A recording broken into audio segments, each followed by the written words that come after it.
Graça e a paz do nosso Senhor Jesus Cristo. Amém?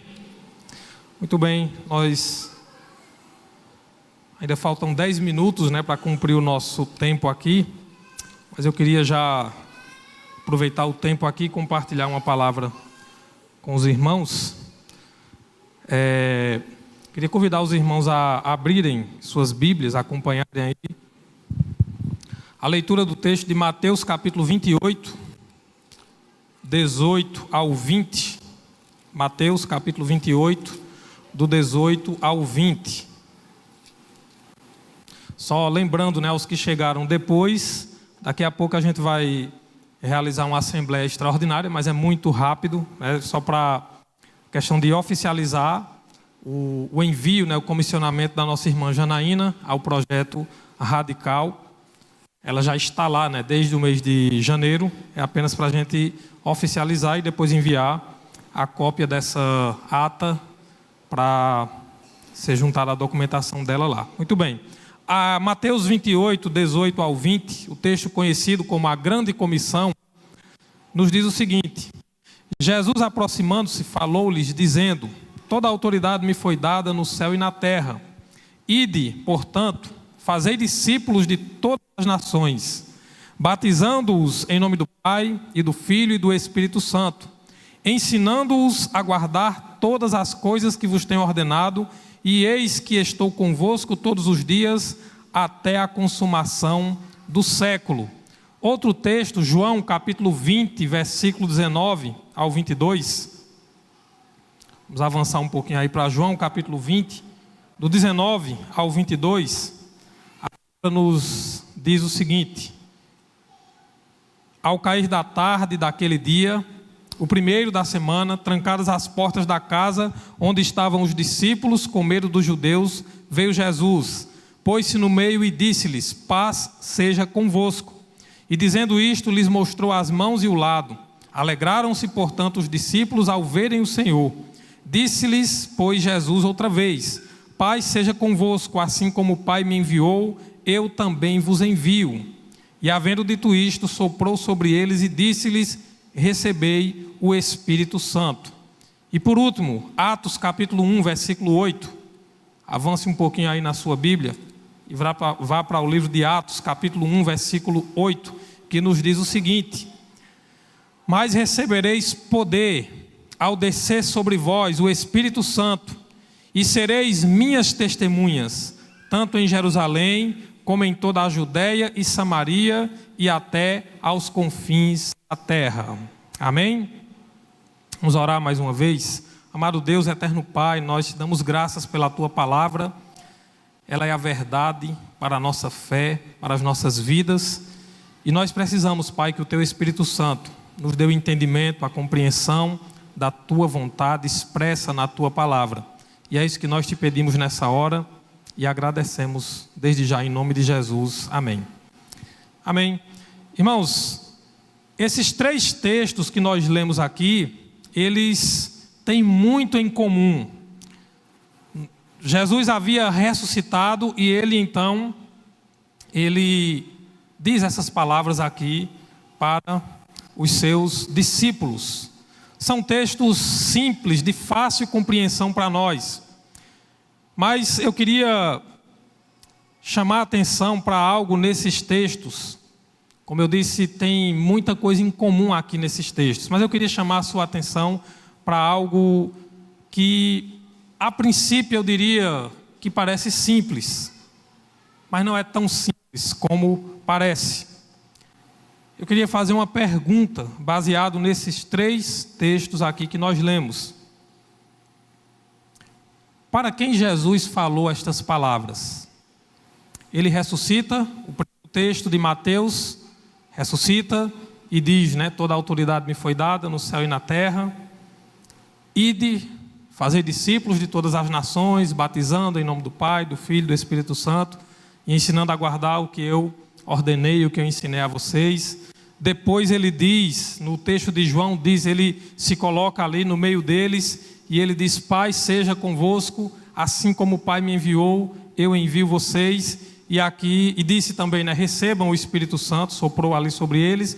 E agora em Atos 1:8 ele diz: vocês receberão poder ao descer sobre vocês o Espírito Santo, e vocês serão minhas testemunhas em Jerusalém, Judeia, Samaria, até os confins da terra. Para quem foi que Jesus falou isso? É uma pergunta simples. Eu sei que todo mundo sabe, o texto é muito claro. As 3 passagens deixam muito claro para quem Jesus está falando isso. Nos evangelhos a gente vê momentos em que Jesus fala muitas palavras direcionadas aos escribas, aos fariseus, aos discípulos também. E aqui é muito claro que ele está falando para os discípulos, claro. Não tem, talvez você pense, por que todo esse arrudeio? Jesus está falando para os discípulos. Mas como eu disse, essa é uma pergunta simples, a resposta é simples também. Mas eu vejo algo um pouco complicado, não no texto, não no que ele nos traz como palavras de Jesus ou para quem ele falou. O que eu queria chamar a sua atenção, compartilhar com você, algo que me incomodou ao pensar sobre esses textos, algo que me chamou a atenção é exatamente isso. Para quem Jesus fala essas palavras hoje? Porque nós cremos que a palavra de Deus, ela falou lá no passado. O que Jesus falou lá no passado é para nós hoje também, ela fala hoje também. Para quem é direcionada ou são direcionadas essas palavras hoje? Para quem Jesus está dizendo hoje: ide fazer discípulos de todas as nações, batizem, ensinem aquilo que eu ordenei. Para quem Jesus está dizendo hoje: assim como o Pai me enviou, eu também estou enviando vocês. Para quem Jesus está dizendo hoje: vocês receberam poder quando o Espírito Santo desceu sobre vocês, quando ele veio habitar na vida de vocês, e esse poder, essa capacidade é para que vocês sejam minhas testemunhas em todos os lugares, até os confins da terra. Para quem é essa palavra hoje?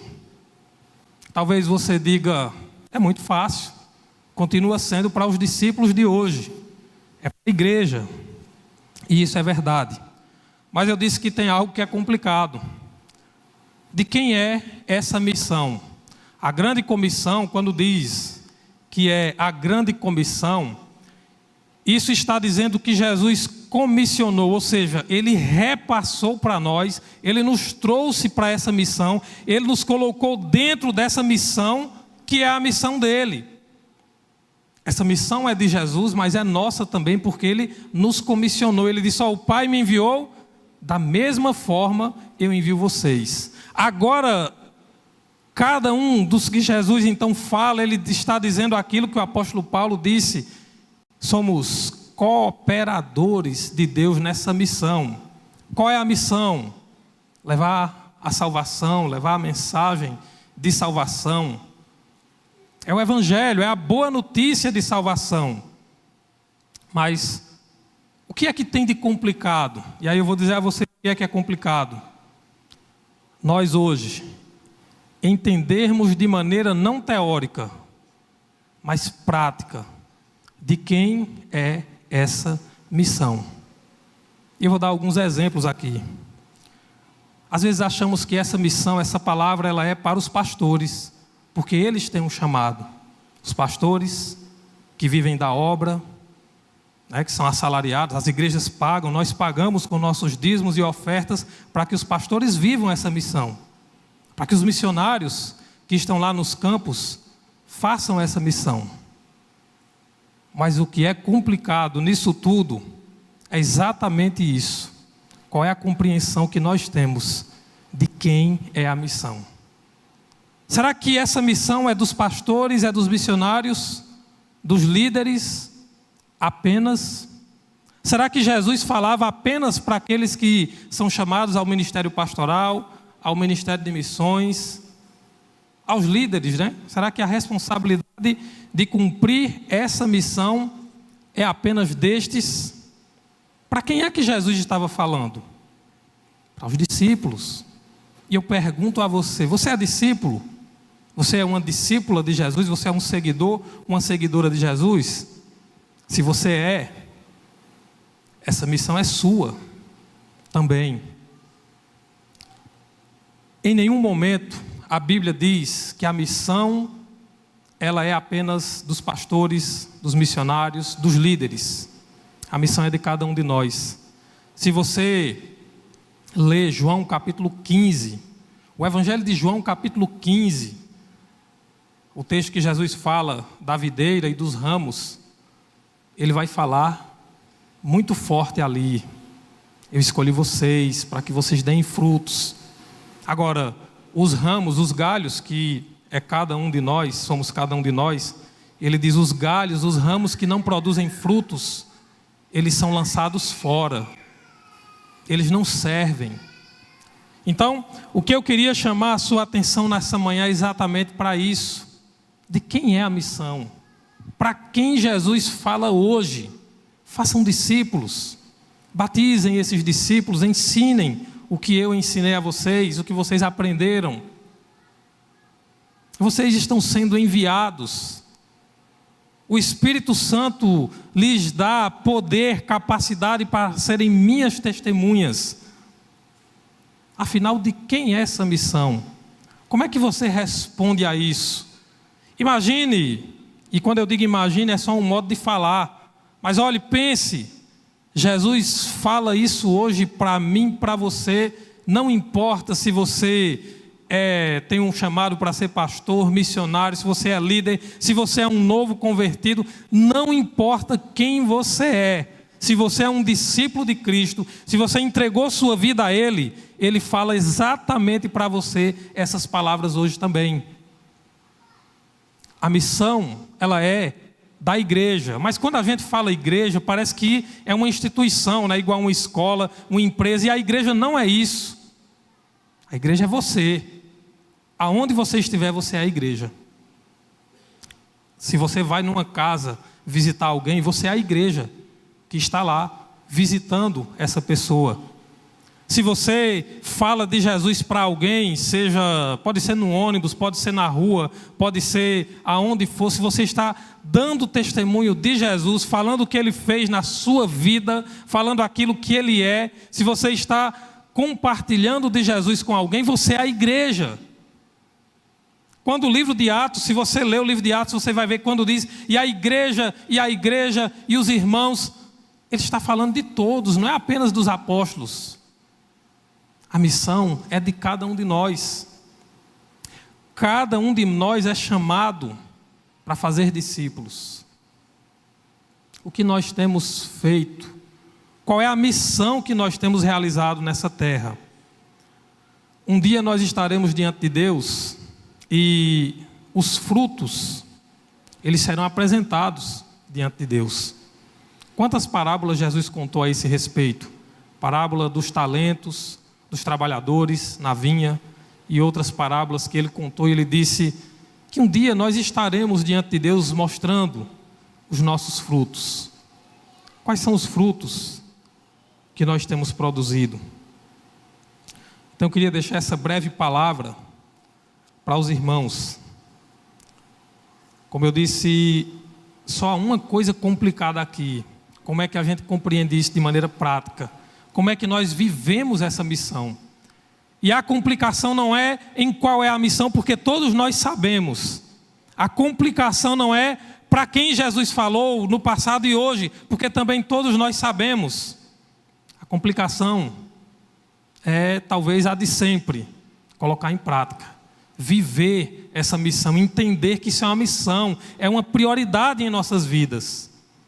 Entender que isso está acima de qualquer outra coisa em nossas vidas aqui na terra. Você pode pensar, não, mas eu tenho a minha família, tenho o meu trabalho, tenho os meus projetos, tenho o meu tempo de lazer, e tudo isso é importante, e não é pecado nada uma dessas coisas, desde que elas não sejam o primeiro lugar em nossas vidas. É possível viver todas essas coisas sem deixar de cumprir a missão. O apóstolo Paulo, que talvez você pense, mas ele dedicou a vida. Paulo tinha um trabalho, tinha uma profissão. Ele construía tendas. Até quando ele está falando de salário, de receber salário das igrejas, Paulo disse, olha, eu bem que tinha o direito. Ele disse, mas porque isso é bíblico, mas ele diz: eu abri mão desse direito para não ser pesado a vocês. E ele era construtor de tendas, ele fazia barracas, ele tinha um trabalho, mas ele não deixava de anunciar a Cristo.